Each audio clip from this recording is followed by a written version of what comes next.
வணக்கம். விருச்சக ராசி ஆனி மாத ராசி பலன்கள்.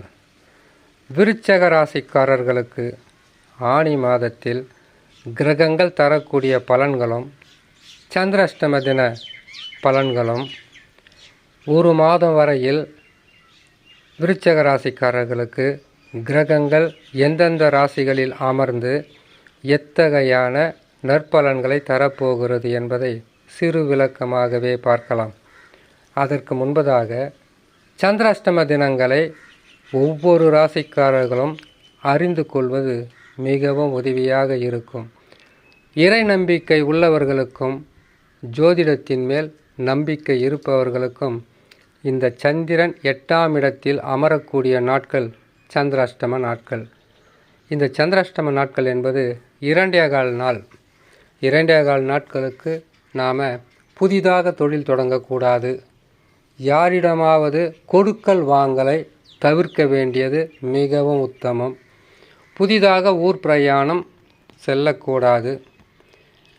யாரிடமாவது வாக்குவாதத்தில் ஈடுபடாமல் இருப்பது மிகவும் நமக்கு நல்லதாக இருக்கும்.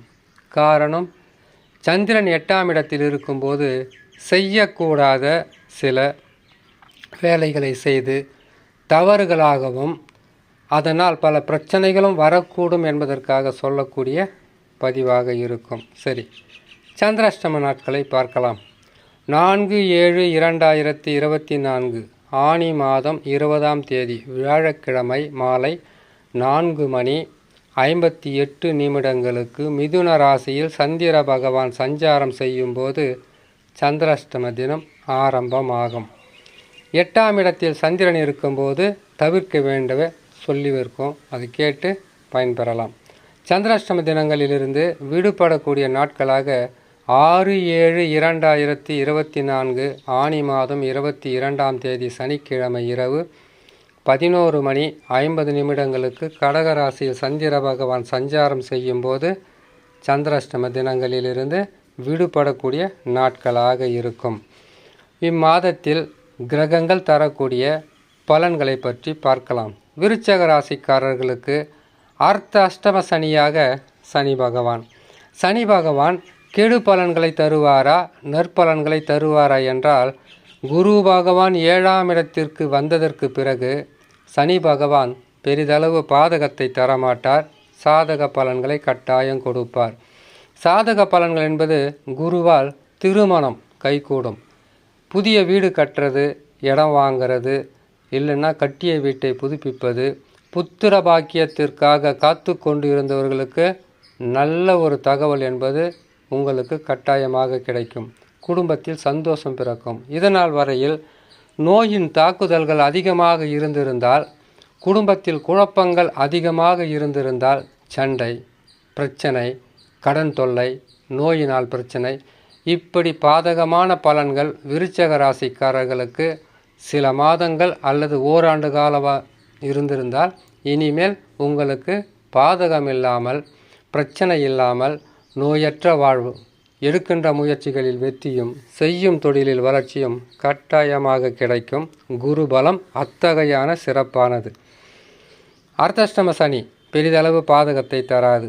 5ஆம் இடத்தில் இருக்கக்கூடிய ராகு பகவான் பாதகம் செய்யவில்லை என்றாலும் உங்களுக்கு எந்த விதமான குறையும் வைக்க மாட்டார். ஏன்னு கேட்டிங்கனாக்கா, 5இல் இருக்கக்கூடிய கிரகம் நீசம் பெறாமல் இருந்தாலே போதும். வாழ்க்கையில் நல்ல நிலையில் நினைத்தது செய்து சாதிக்கலாம்.